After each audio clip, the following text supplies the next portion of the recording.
Let's start with the fun news. Super Bowl Licks is right around the corner, and everyone's excited for the Bad Bunny halftime show. And by everyone, I mean the radical woke communists who hate America. The NFL just chose the Bad Bunny Rabbit, or whatever his name, this guy who hates ice. And he doesn't sing in English. Someone who hates America. Who wants to watch a man wearing a dress anyway? It is woke puke. Bad Bunny's lyrics contain every sexual term possible in the most explicit and severe sexual terminology possible. The lyric is, where are the horny ladies? One more dance and we're going to call the Vatican. I was in hell when I found a devil. I mean, is this who you want as your halftime entertainment? I mean, oh my God. Is anyone else as mad and horny as I am right now? So yeah, there's no way Americans are going to want to watch a performance by the most popular musician in America. But good news, there is a halftime alternative. And it's not just turning that 7-layer dip into a 7-layer poop. If you want to tune out the woke nonsense that the NFL is promoting during the halftime show, then tune in to Turning Point USA's All-American Halftime Show. Their lineup just dropped, friends, and it's fire.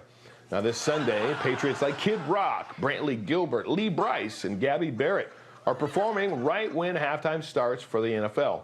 Woo! Huh? Man, that is a real who's who of who? We've got Gabby Barrett, Brantley Gilbert, Garby Billett, Billy Garbett, Breely Grabbers, Bobby Glaber, Gaggy Bobbles, Barnacle Gasperty, Babette Gingletree, Hologram Hulk Hogan, Gregory Banklebob, Kid Rock, and Kid Rock's father, Adult Rock. So yeah, it's great. This is great. You know all those musicians, unbelievable. It's great that there's a conservative halftime show, but what we really need is an alternative to the ultra-woke puppy bowl, okay? Who's a good boy? Who's a good girl? Why are they so obsessed with gender? Let's move on. The midterm elections are coming up, and things are not looking good for my boy, Donald Trump. His approval rating is in the toilet, and Democrats have been overperforming in every special election since he took office. Last week, they won an election in deep red Texas by 14 points. Yeah. So let's give it up for Lee Womgans. Let's hear it, Lee Womgans. Okay, just so you know, Lee Womgans was the Republican, you idiots. Good job following the news. But still, if Trump wants to avoid a blowout in the midterms, he's going to have to do something. Well, he could change his policies. He could slow down the rampant corruption. He could find less adorable kids to deport, so it's like, who cares? So, Mr. President, what's it going to be? Donald Trump once again floated the idea of canceling the midterms. He boasted that he had accomplished so much that when you think of it, we shouldn't even have an election. Yikes. Yikes. Look, I do get the joy of canceling plans. No one loves bailing on drinks or a work dinner or my kid's piano recital more than me, but you can't cancel elections. Voting is the most American thing you can do besides, well, not voting. And forgive me for being serious for a moment, but the president suggesting that he might cancel the midterms appears to be the inflection point toward a dictatorship from which our nation cannot return. This is serious. The president was simply joking. That was a joke. Forget it. It was a joke. Phew, that is a relief. Oh, my God.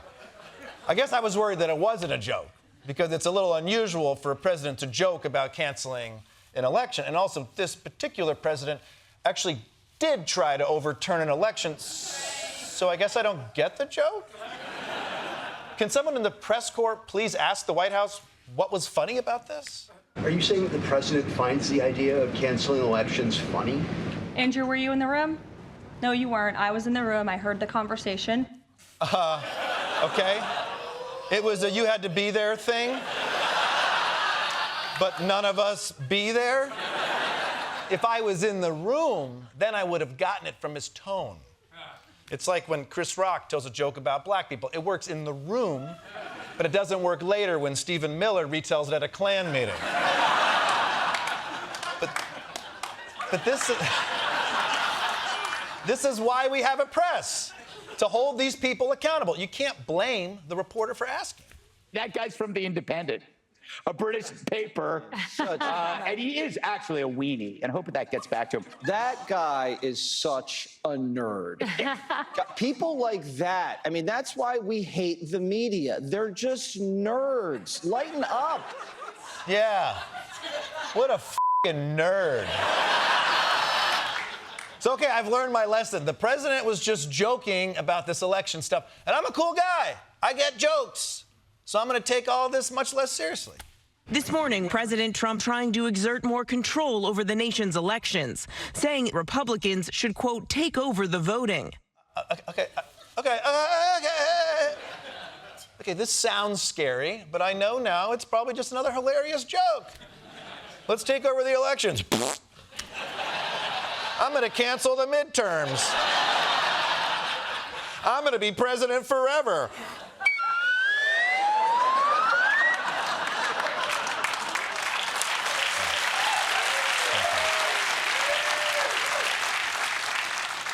I bet once you hear him actually say it, we'll get how funny it is.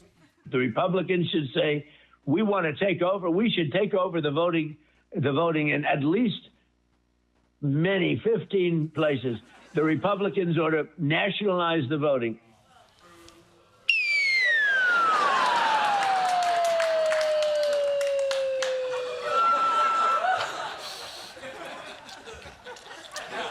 This all looks and sounds pretty bad. If Trump does even half the things he's saying, our democracy will be less recognizable than the lineup of the TPUSA halftime show.